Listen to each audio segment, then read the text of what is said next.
The call that I received in my last episode, right, was actually from the nursing home. They called me to inform that Granny had to be readmitted to the hospital. I was like, what? Big shock was waiting for me, alright, that night when I had to rush back to the hospital all the way from Seremban, KL.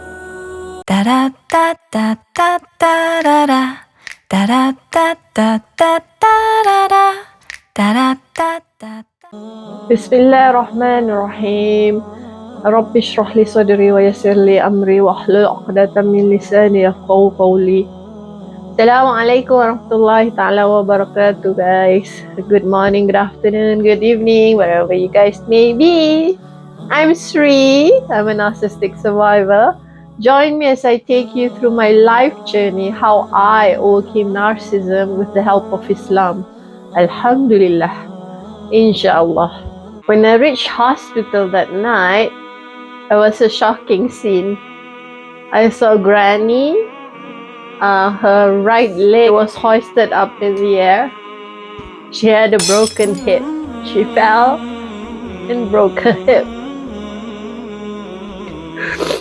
That sight was so painful for me to see, as I can't imagine how can such an old person go through so much pain.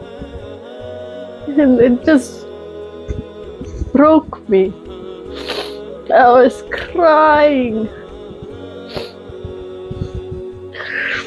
And I remember just sitting by the bedside I felt numb.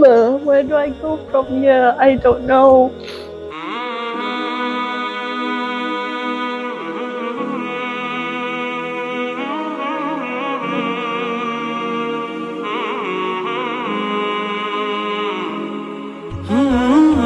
To fix Granny's leg, they had to insert like an iron rod into her leg.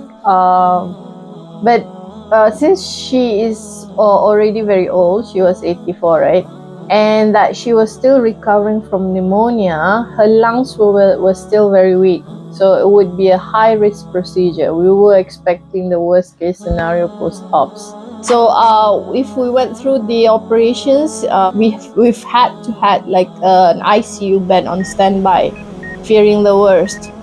But the thing is, every day we had to be put on a waiting list because we were not sure if there would be an available bed in ICU. So every day is the same cycle. Today, okay, I'm all prepped up.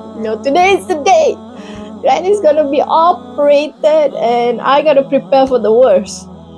But then, not today because there's no bed. So every day, the cycle went on for about 2 weeks until finally there was a bed. I remember just before the Granny went into the operations theater room, the doctor was asking me okay, ma'am, we've got to get your consent. We're gonna inject into her spine, local anesthesia, I think it was. There's a risk of 1 to 200,000 that might cause paralysis.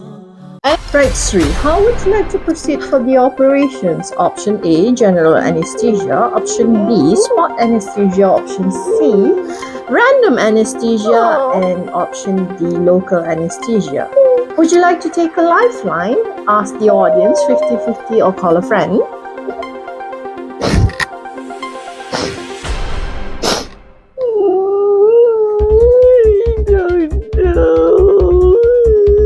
Guys, if you caught all my previous episodes, then you guys would know that what kind of a selfish, self-centered narcissist I was. Thus, all this might be like a small problem to other people, but for me, it was a very, very tough spot to be in, to put someone else's care and attention before mine. And taking all this life or death matters in my hand and making the right decision was unprecedented. I called up my doctor friend and asked, and she was explaining to me, don't worry, it's just they have to explain to you all the risks. Just go ahead with it. God willing, we'll be all right. I went through with it. I sent Granny off to the operations theater, fearing the worst, not sure what to expect post-ops, right?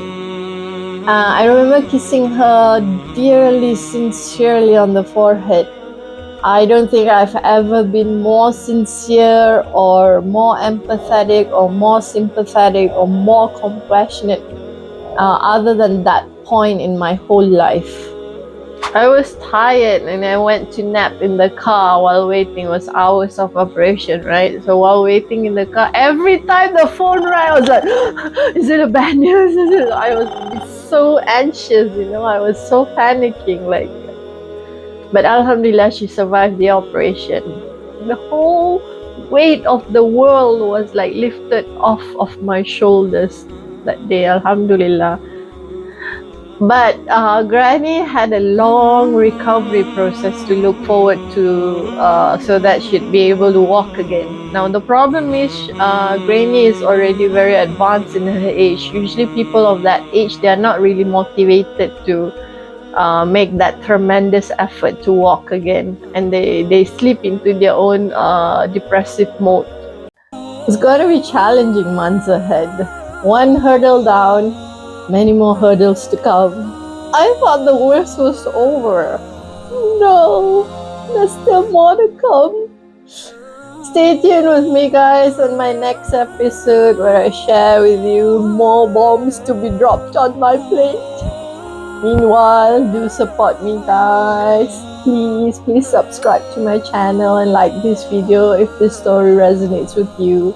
Till next time, Assalamualaikum warahmatullahi taala wabarakatuh. Peace out.